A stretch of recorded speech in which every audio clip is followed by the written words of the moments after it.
Please come to order for the joint meeting of Glendale City Council and Glendale Economic Development Corporation of March 10, 2015. May we have the roll call, please? Council members Devine? Here. Friedman? Here. Najarian? Here. Weaver? Here. Mayor Sinania? Here. May we have the report, please?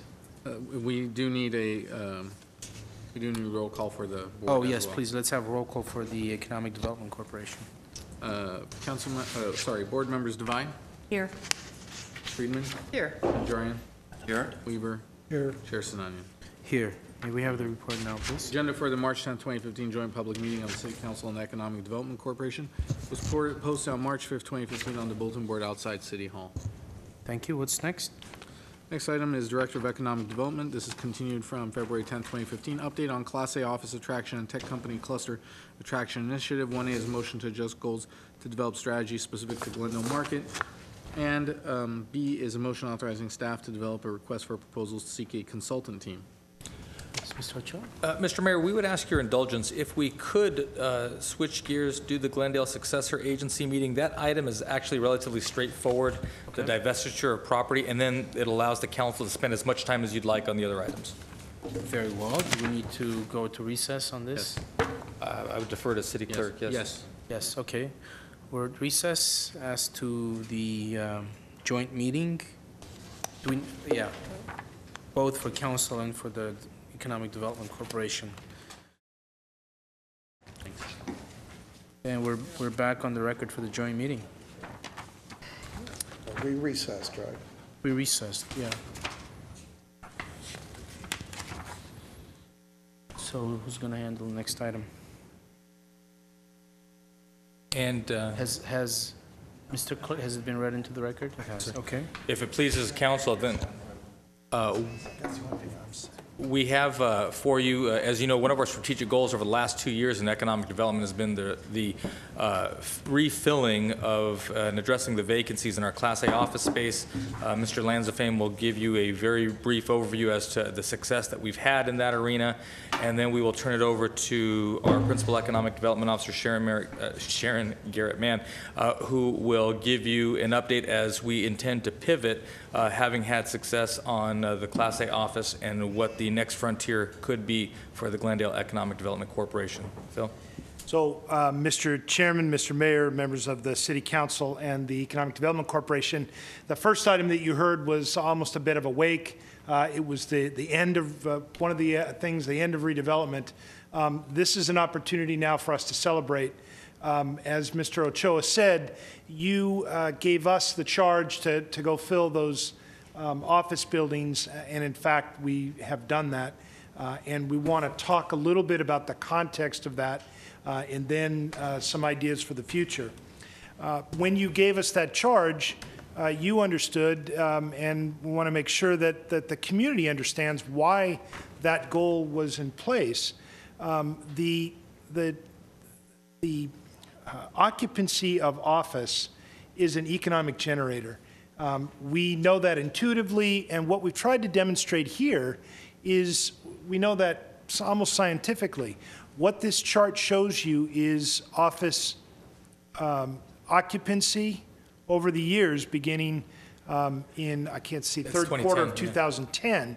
This is our sales tax that's generated in that same area. And you see it trends, with one exception here, but it trends almost exactly with the occupancy of buildings. So we know that it's an economic engine. We know that it's important. Beyond that, in terms of land use, we want to have people close to those employment centers so that they can be walking and creating a vibrant downtown. So Class A is important. And again, you directed us to start to institute some programs. So we did. Probably you could group all of these programs that are identified here into interaction with different stakeholders. For the most part, brokers, either in groups or one-on-one with business organizations like BOMA, which are the Office Management Association, and other economic development corporations, so that we could not only get information from them about what was happening, but we could give information to them So they knew what was going on in Glendale. We heard for years and years and years, why go to Glendale? There's nothing cool there. There's nothing fun. There's nowhere to live. Why do I want to do that? So with this information back to brokers, they were able to use that in their marketing approaches and to sign tenants that have now helped fill our office. We also prepared some collateral material to support those messages that we were giving and give them ammunition to go out and talk to tenants about the vibrancy of Glendale, the value in Glendale, and the different amenities that are in Glendale. So this is a snapshot of where we are today. This is just the obverse of what you saw before. This shows vacancy, and we were up in excess of 25% as early ago as 2011 when we started this. This line here is our region. So we were way out of whack. And this really is, there used to be a cycle with Burbank, Glendale, and Pasadena, and they would go into peaks and valleys and follow each other, and you could just about set your clock to it. Really, with the recession, we got hit the hardest, and it stuck. So, I'm sorry. This is that gap that we were trying to close. And as you see, here in 2015, we've closed that gap, and in some instances, we've actually excelled and improved. In Glendale, we have more activity, leasing activity over the last 2 or 3 years than our counterparts in both Pasadena and Glendale. Still, while we're here in vacancy rate, we still have a lower cost per square foot rental rate, which is indicating a value for Glendale. If you want to locate in the Tri-City area, Glendale is the best value. It still provides you all of the amenities that the others do as well. So with that, we have, in fact, we've completed our goal of reducing by 10% over the next 5 years. We've finished that goal 2 years early. But what we found, and we don't want to just sit back and not do anything, what we found is insurance, finance, and real estate were our real core occupants of the downtown area. And they are subject to change when you have recession or other economic events. So we want to take this opportunity now to transition to something else and make this goal not so much to fill office, which we have done, but to start to attract a diversity of uses so that we maintain a stable market when we have these economic events. There's a different market out there today. Our leases are shorter. There's more, they're putting more employees into smaller spaces and then creating cooperative space within units. So the whole dynamic of office is beginning to change. And we think that that change is headed towards something that certainly the mayor has raised and some of other view at different times, the rise and advent of technology business and technology industry. So we think, quote, tech is a place that we could go to help diversify our downtown office as well as fill in some of the other areas in Glendale. So with that, this is really our introduction to, as Mr. Ochoa said, pivot that goal and start to address technology.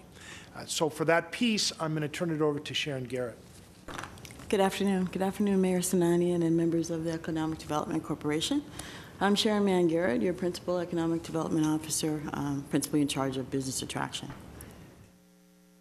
So when we got the assignment to really start to look at tech in terms of business attraction, the first question is, what is tech? It's such a huge, broad label. There's so many different types of companies in different industries that call themselves tech. Companies like IKEA, for example, or even Buffalo Wild Wings is calling itself a high-tech restaurant. So tech is a really, really broad label. And we wanted to really take a look at what does that mean to us. And by the way, I'd like to apologize. Since this item was continued, I had the opportunity to add a little bit more detail to the presentation. So I have a couple more slides than you do, but it's principally the same. So there's been a lot of research and there's a lot of data on these topics, and certainly many of us in business attraction have been reading and studying all this data and articles that come out, reports, books, documentaries, and listening to people who have things to talk about tech. But all of this leads to the question, okay, what does this mean to Glendale? So what we did was we started to convene some focus groups with people that really understand the Glendale market, understand technology in Glendale. One group we convened was a focus group of world-class venture capital, tech, intellectual property law, and professionals in Glendale to talk about tech. I think the first surprising thing there is that we actually had folks in that venture capital, in technology, and that specialize in intellectual property law in Glendale. So there was a wealth of information for us to gather. Yeah, indeed, one of the companies, Liftoff Inc., is responsible for Uber technology. Some really wildly successful tech companies are here in Glendale. Another focus group we convened with our hospitals. We talked to the CEO of Glendale Memorial, the CIO of Glendale Adventist. We also talked to our community partners with Glendale, the Chamber of Commerce, and the college and the school district, specifically with regards to the consortium that the college is getting involved with training students for technology jobs. So the first thing that we uncovered in our preliminary study is trying to figure out where is tech now. Of course, we've all heard about Silicon Beach and how all these tech companies are coalescing on the west side, Culver City, Hollywood, Pasadena, and downtown now. But Glendale itself has quite a bit of tech within our entertainment community. Disney and DreamWorks, of course, are the top technology companies in their industry. We've got Zagtoons, which is another animation technology company. Avery Dennison is a high-tech company. Nestle is known for technology in the food industry. YP, DineEquity. With all of our great companies, we have a lot of great tech right here. And also, who works at and runs tech companies? We've found that these people are young, they're brilliant, they're educated, affluent, socially active, and ethnically diverse. And we asked, why are there clusters? And we found that tech companies and startups are highly capitalized, and their employees can choose to locate in the hottest areas. Right now, that's considered to be the beach. Tech employees like to be together, they like to live together. They enjoy nightlife and lots of walkable amenities. In fact, our company, YP.com, has a private bus that they're utilizing to bring their employees over to Glendale from the west side, because their employees are so ingrained in west side lifestyle. I would say that the bus itself is a technology company because they use technology to alter their route to pick up the most amount of people. And that's how they gear where they're going to go and when they're going to schedule their rides. These transportation strategies are really important in places like Silicon Valley, where employees are really spread out, and some employees, especially the younger ones, can't afford to live in some of the high-cost areas where the technology companies are located. Okay, and our Mr. Nigerian asked us specifically to what's going on with medical technology. So we talked specifically to the hospitals about that, and they responded that the big pharmaceutical companies really drive technology in their industry right now. Those companies operate in large contiguous horizontal spaces like Baxter and Amgen. Hospitals now are focused on acute care and surgery. They're clustering near hospitals or outpatient facilities and urgent care facilities. They're also highly focused right now on implementing changes resulting from the Affordable Care Act. One of the people we spoke to also pointed out that the software providers, developers, and other tech gimmickers are pitching all the time to hospitals, but due to privacy and regulations, many of those pitches are falling flat. Another thing that we found from the hospitals and medical was technology will take care of itself, as it will with Baxter and Amgen, if you want to help us bring people to Glendale, because that increases their customer base. They're thinking like any other business, they need to attract more customers. They were most concerned about the demographic and wanting to balance it out between young and old.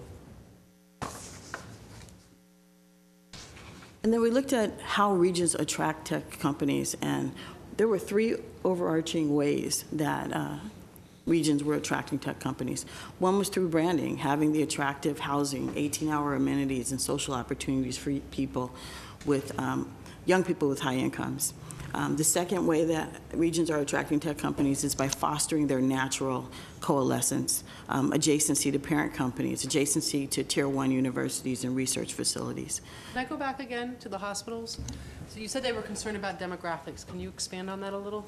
They are looking at expanding or maintaining a customer base that focuses on those folks in their 20s, 30s, 40s, 50s, and 60s, as opposed to the very young and the very old. And they're concerned because we increasingly have had more of the very young and very old, but lost a lot of that middle demographic. They've lost the middle demographic in the recession, but to the extent that the downtown-specific plan, quite frankly, and the hospitals are very much aware of what's going on. The advent of more units that will attract that sweet spot of the demographic they're looking for as they diversify their own business models by getting involved in acquiring urgent cares to keep people out of emergency rooms. That was something they saw as a very strong positive. So the fact that our downtown apartments would be attracting 20, 30, 40-year-olds, they see as a plus. They did. Okay, thank you. And also additionally, the restaurants and all the different amenities that those people like to utilize.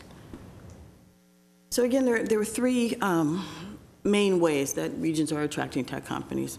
One of them was through branding, having the amenities and publicizing the amenities and opportunities for young people with high incomes to socialize.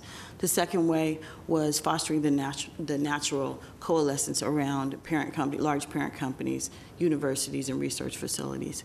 And then the third way that regions were attracting tech companies was through incubators and accelerators. Those are organizations that offer capital, space, and mentorship to companies in the startup phases in exchange for an equity stake in their companies as they grow. So we felt that branding was something that was a strength of ours, and in fact, with our own creative corridor, we utilized branding to create and foster a cluster. The creative corridor, with the creative corridor, we knew that we had something that people didn't know about, so we assessed and we defined the current cluster of creativity here in Glendale. We designed and publicized an incentive package to incentivize companies to continue to look at Glendale and want to be here and think about the opportunities here. We delivered key messaging about the creative corridor through the news media, and we basically changed the business community and public perception about the creative corridor. Now it's really perceived as a very hip and desirable place. You'll see it referred to as the creative corridor throughout the media. Even as late 2014, there was an article citing the creative corridor as a place where people want to be. And this is along the lines, if you saw Sunday's newspaper on the article about downtown creating tech, it's the same idea where they're trying to get word out there and then create a brand that will attract more business. And an example of the next way, or fostering natural selection, is a project that's close to us called Innovate Pasadena. Innovate Pasadena is a group of nonprofit folks who are fostering the current cluster of tech and design activity in Pasadena. They're really a virtual group. They don't have offices. They just get together on virtually. They conduct events and they have private sector members that get together for meetups. They invite volunteer ambassadors to join and promote their own tech companies. They are basically branding Pasadena as a technology hub. They're also hosting social media platforms for technology and design aficionados. And the city is involved in oversight and on their boards and in steering them. And then the third way is through incubators or accelerators or groups that help young companies get started by seeding them with money and space. Depicted here are the top incubators in Los Angeles. And what's interesting about this infographic is the amount of money that's being funneled into these companies. Most of these incubators are seeding companies with $50,000 or more and giving them space and mentorship as they grow. And one thing we heard over and over about incubators is that most of the companies that they'll fund will fail. However, those couple of companies that are so astronomically successful make up for that, and that's why the venture capital world is still involved in the incubator business. The other benefit of incubators for those private industry companies is they may take an idea that ultimately fails. They'll take a piece of that idea and they can develop it some other way that on their own that may then serve the purpose of the company that's sponsoring the incubator in the first place.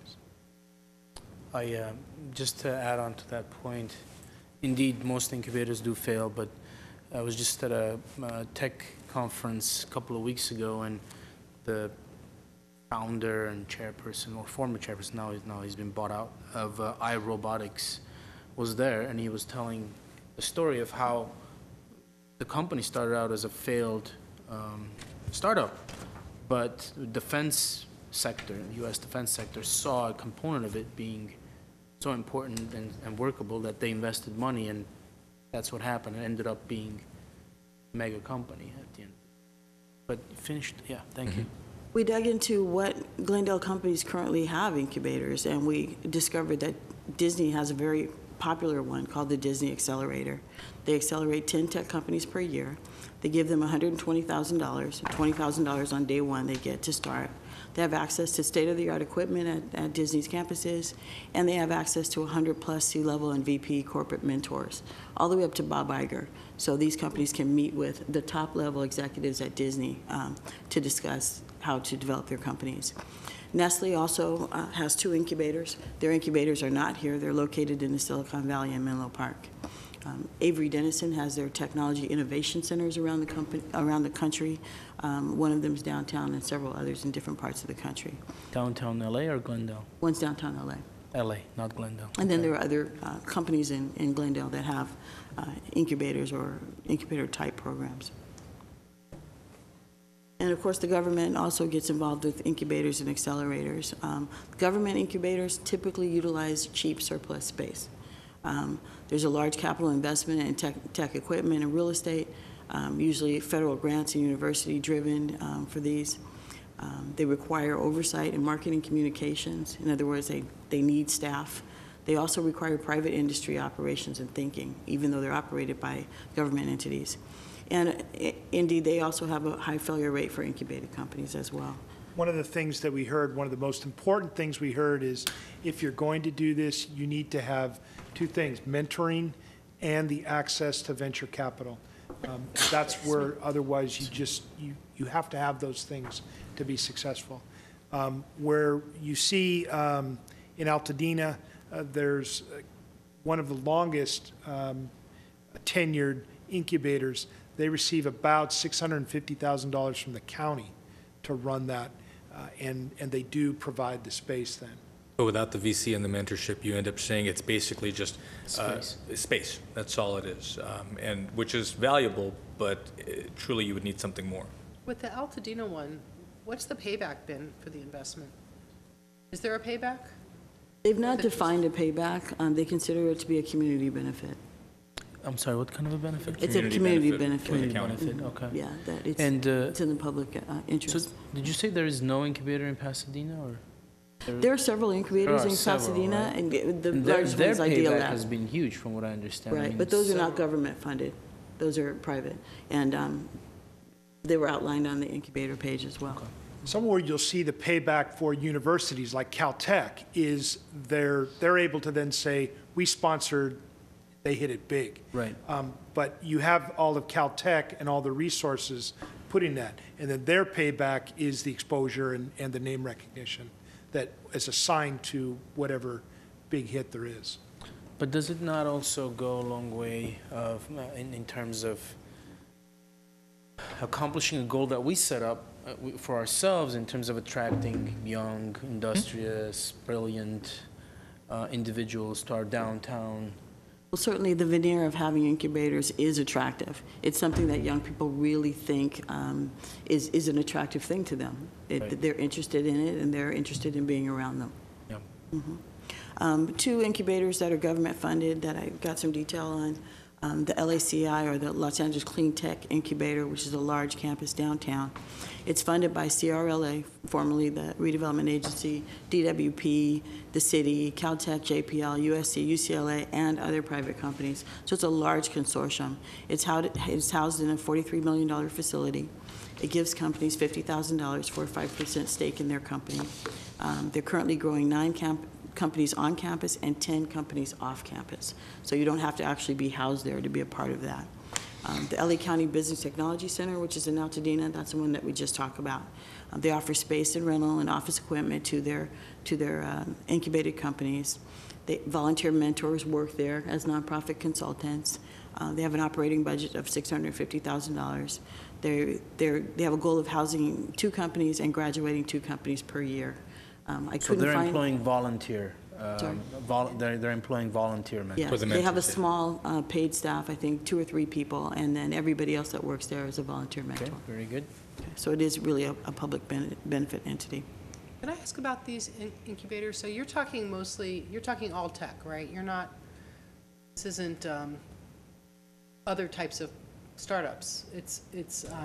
No, we're talking about all tech here. For example, in New York City, there's a startup incubator for fashion designers. Right. So these ones that you've mentioned, Technology. they're all They're all technology-based. Are there any in the area that are different, that have a different flavor?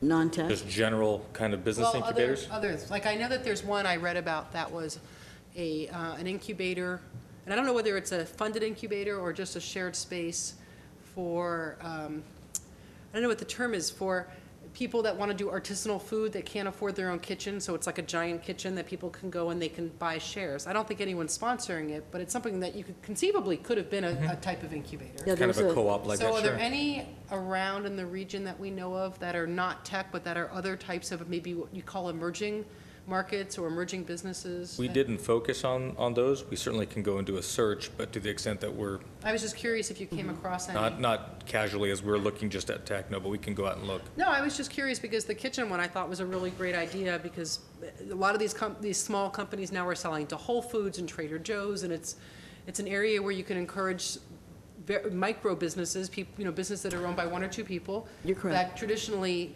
before this model, it was very difficult for them to operate because they don't meet their home kitchens don't always meet the health standards. I But it's do the kind of thing personally- that a city could conceivably do. I do personally know of the place that you're speaking about, and it's out in San Bernardino County. A lot of home kitchen people go there because their home kitchens don't have the capacity to produce what they need to produce. Right. So it is something that we could look at. We didn't specifically look at anything but tech companies here, but those type of companies, business incubators of other types, are definitely things that we could look at. Well, I'm only bringing it up because clearly the tech arena is a crowded landscape. There's a lot of competition. And I'm not saying we shouldn't do it. I love the idea, but we're going to be competing against UCLA, Caltech. There's a lot of, if you're that business with a great idea, you've got a lot of options out there. And it just occurs to me, and without really giving it a lot of thought, that if we go into a slightly different arena, something that's still an emerging and exciting market, that there might be an opportunity to carve out something really special without being kind of one of these light.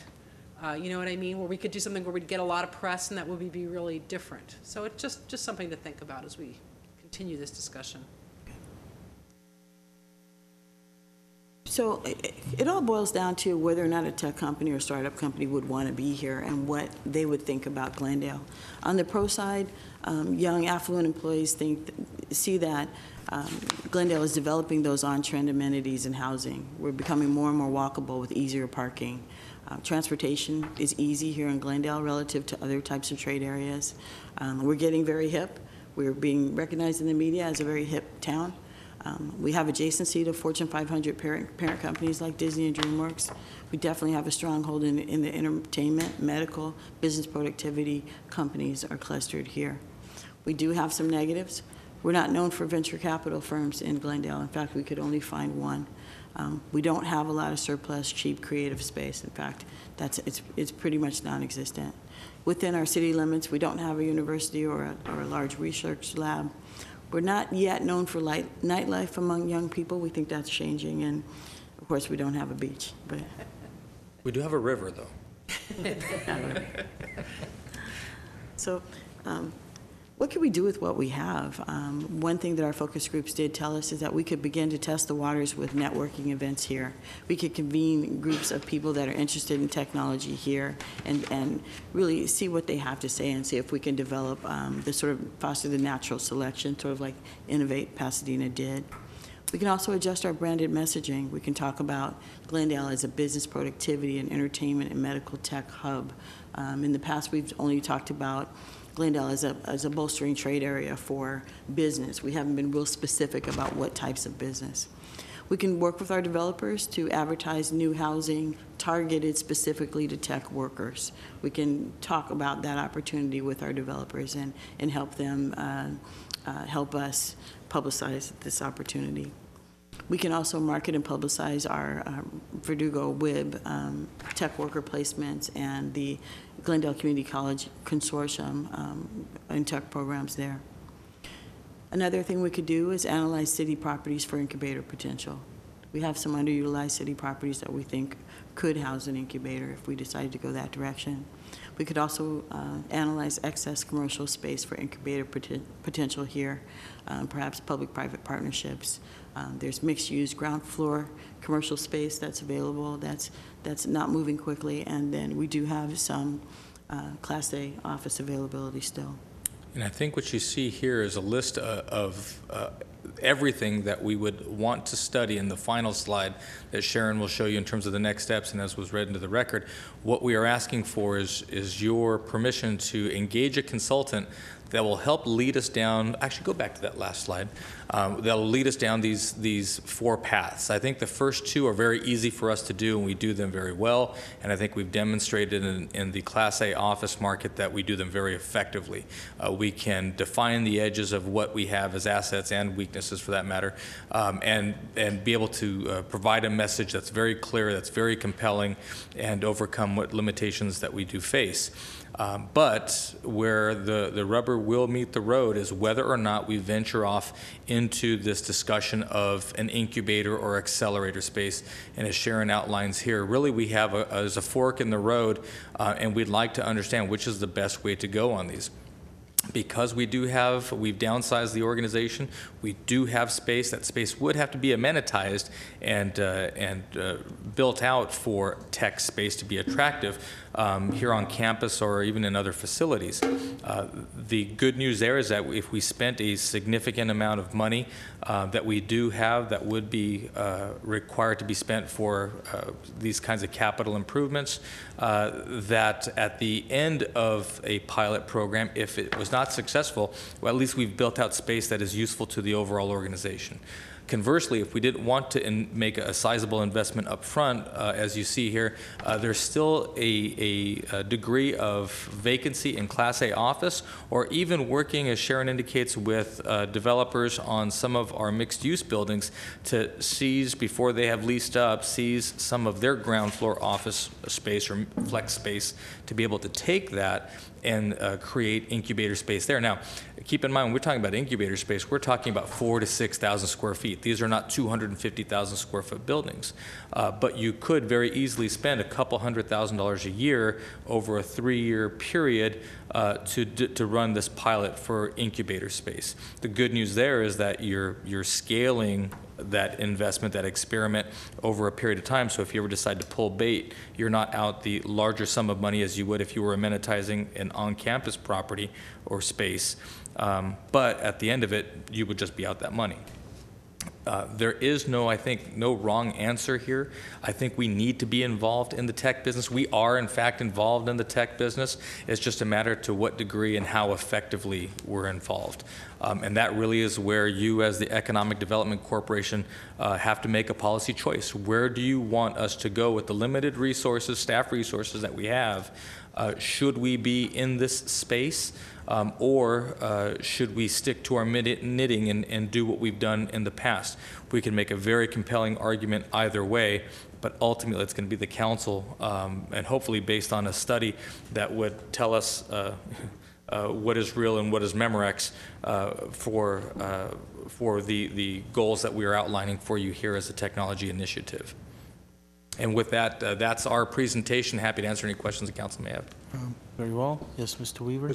As a comment, one of the questions that comes up during the council forums that Mr. Vine and I've been in is, what are you going to do to create more business in Glendale, downtown Glendale, and so on? And we get 1 or 2 minutes to answer that. And what I've said, well, when the redevelopment agency went away, we created the Economic Development Corporation. As far as I can tell, they're doing a great job. We're seeing that in the businesses. I talk about A.V. Dennison and Whole Foods coming here and others. And I also talk about, when I can, the clusters, tech clusters that are developing. I saw a list, I think it's 65, at least 65 entertainment-related companies in Glendale. And to refine, to find out how we can cluster to help the entertainment industry makes a lot of sense. Also from the past, with the Economic Alliance, heard things, and one I still hope to help create someday is a biomedical cluster. We have 3 hotels, we have 3 hospitals in this area, and we have Huntington and St. Joe's on our other borders. And then we have Keck USC Med Center. So we have possibility, if we create a biomed center, because people are living longer, and having a cluster like that is going to bring a lot of high-tech talent in, and I mean a campus, not a cluster for that, where they have buildings where they can be doing research in and all of that, because the technology is so great in the biomed field. I know a place to put it, but I won't say it right now. But I do know when I talk to 20, 30-year-olds, I said, look, I'm 75. My time is going. I'm on the upper end. I'm not like you, Mr. Mayor. Never know. I'm on the tail end. Maybe I got 20, 30 years left. But I have to think like a 30-year-old. What do you want? Don't you want to live downtown if you can, if you're single and married with no kids? Wouldn't you like to live downtown with all the amenities, walk a block or 2 and find restaurants and nightclubs and everything? All smiles, exactly what they're looking for.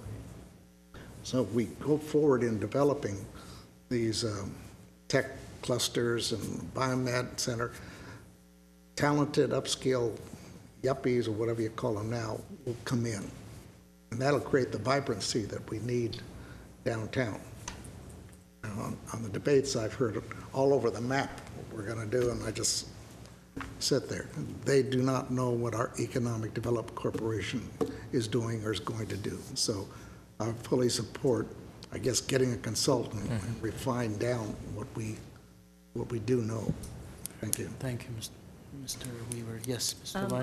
I just have a couple of questions. The 200,000 that you mentioned, what do we have to buy? You know, I'm the least technologically person on this dais, I think. Do we have to buy all of the equipment for them as well, or they bring in their own equipment? We just need a space and a desk? Yes, ma'am. It basically would be the latter, the space and very Spartan amenities. Because we are not entrepreneurs ourselves, and so I think if folks say, what is government doing, getting involved, I would tend to agree, but our job, I think, I would argue, is to set the canvas, set the framework, let them come in. So if we were to go and create space here on campus or in another property, basically, let's say we lease space, turn around, sublet it. And with a partner that actually is a serial entrepreneur, maybe 1 foot in VC capital, they would help us populate that incubator or accelerator. And their investment, while we're providing the space, what goes inside of that space would be their element in all of this. And then we would, if any of the ideas were like super successful, then we would negotiate for a percentage of that. Is that how that works? That It works lots of different ways. I'm being positive No, here. absolutely, and because occasionally it does hit. The university's endowments have been funded in a lot of ways by taking equity shares percentages, albeit small ones, but still, you hit it really big, you can go long on it. That would have to be worked out with a legal partner in consultation with the city attorney's office. Well, I think You may also have benefits of a business that hits it big, now they've outgrown that incubator space, and they like Glendale, and they look for space in Glendale. And then as they grow, they're creating more and more jobs. So there's kind of that whole range, similar to what you experienced with redevelopment. There's some social benefit and to some financial benefit. What we kept hearing from folks that we talked to is the facilitation of this ecosystem for the employees of technology, the profile of those technology employees. How do you get them to come? Because when they come here and they stay here, there's a critical mass that starts to build and feed its own momentum. And that is tough for policymakers like you, no doubt, because it's somewhat abstract. I mean, how do you go into a city council forum and say, oh, this is what we're doing, as opposed to when you see it and you feel it and you know it and it's working. That's the hard part. So I think it goes back to a policy choices. Is this a policy you want us to pursue? Okay, thank you. Yes, Ms. Devine. Sorry, Ms. Friedman. Yeah, well, first I want to thank staff for going down this road and telling us about this. It's very You exciting. can thank me too. I pushed for it hard. I will thank you as well. I'm glad to hear the Creative Corridor is doing so well. And, you know, it occurs to me that one of the reasons that the Creative Corridor worked is because it wasn't creating something out of nothing. It was building on something that we already had. So it was natural. And I'm not an expert in branding, but just my casual observation is that branding doesn't work when people try to create something where it's not organic and real. But it works when you capitalize on what you already have and just bring that specialness to the forefront. And that's what we did with the Creative Corridor. It was already there. We just let people know about it and helped shape it into more of what it already was. And we'll continue to do that. And I think that whatever we do here has to work the same way. I'm not sure, but my concern is that when we go down the list of all of the other places that are doing this, including Disney right here, that there's a lot of competition for the best and the brightest. And we're just little old Glendale giving them, you know, room in the old GTV6 studios or something. So I definitely want to go forward with hiring the consultant. I guess what I'd like to hear from them is, what do we have that makes us special, that would be a draw?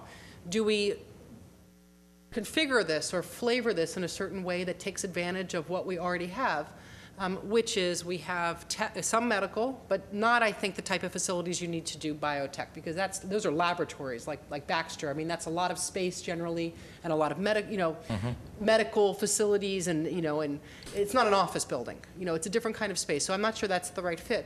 But we certainly have entertainment.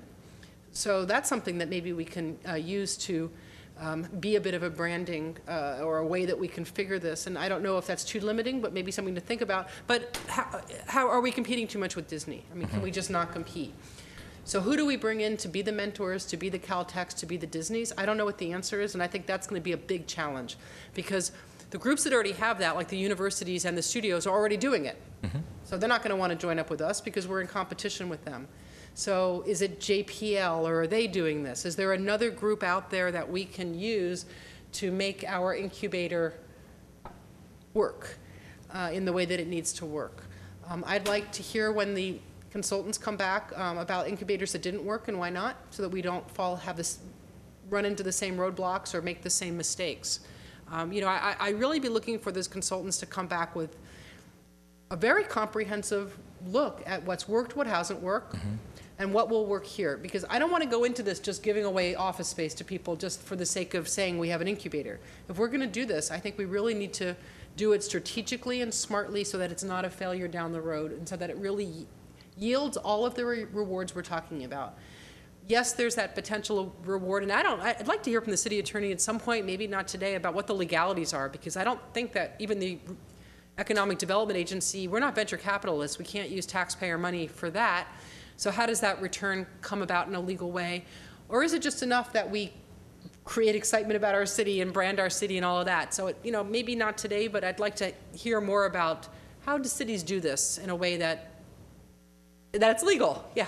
And let's make sure that we're legal and we get whatever rewards we can, but that we also make the goals very clear to the public, that it's not just about us getting 5 cents back on every 1 cent we invest, but there's a bigger picture here, and, you know, outline all of that.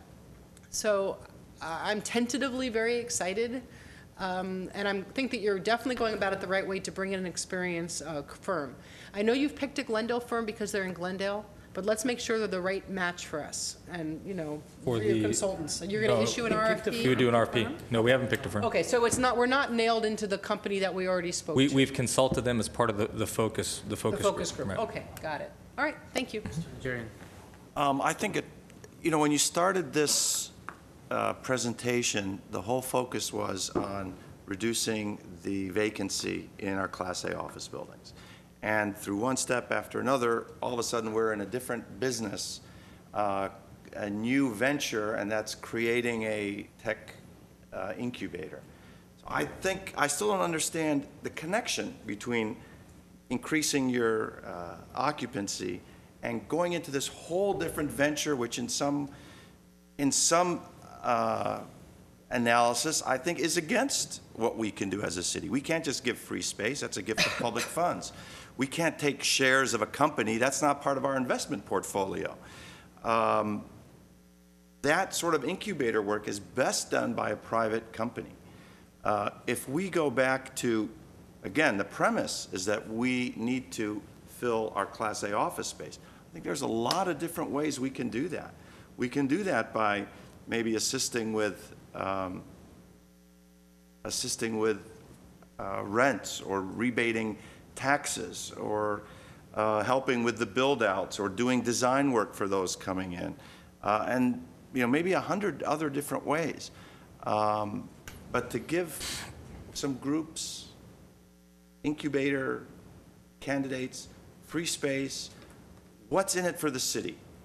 That's what I really need to know. And if it's just increasing our sales tax because we're bringing people into the downtown, I don't think that pans out. So I'd like to see a cost-benefit analysis of this. And there's no guarantee that the company that you incubate is going to stay in Glendale. They could go somewhere else.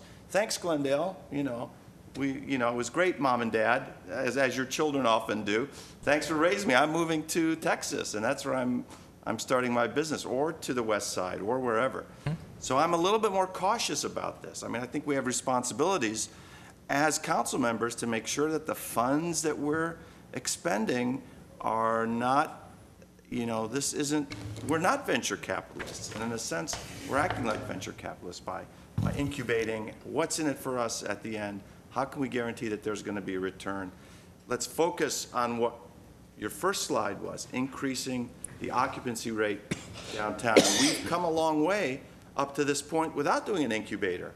You guys have taken a certain tack and approach, dealing with the brokers. I think we can encourage some of the landlords to bring their rents more in line with neighboring cities.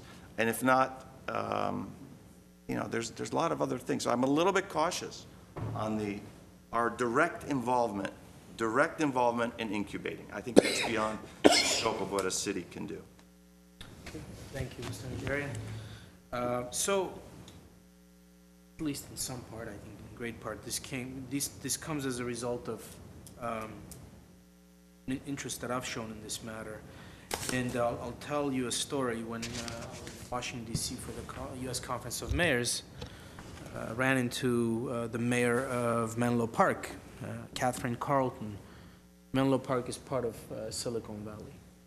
And, she was talking about her city, and I was talking about our city, how proud I was, and what it is that we have in the city. And as I was talking about our entertainment sector and all these studios, she became very interested and said, okay, I think what we need to do is do an exchange of incubators. And then she looked at me. She understood from my face, from my facial expression. She's like, oh, you don't have incubators. I said, no, if you mean the city, we don't have an incubator. She's like, well, how can you have all that tech stuff concentrated in your city? And it seems like a large enough city and you don't have a single incubator? Anyway, so we came back, we had a conversation as to the feasibility of having an incubator or something of that nature that will promote the tech industry in Glendale, and building upon something that we already have. That's one of my colleagues already talked about that. We have a vibrant tech sector, vibrant yet nascent. It's there, but it hasn't graduated to the next level. We have the studios, but more than the studios, we have a lot of small tech companies. We have a lot of individuals involved in big tech companies or who have given birth to large tech companies, successful startups who reside in Glendale or reside in the immediate vicinity of Glendale. And the conversation that we had with staff, with the city manager was, okay, well, we're doing things. We may have reached a point of diminishing returns in terms of the rent, in terms of the office space, because we did great when the office prices were really low in Glendale. Now they've sort of gone back up. That's a good thing. It's not a bad thing. But when that happens, then you're having to fight for the same people that everyone else fights for.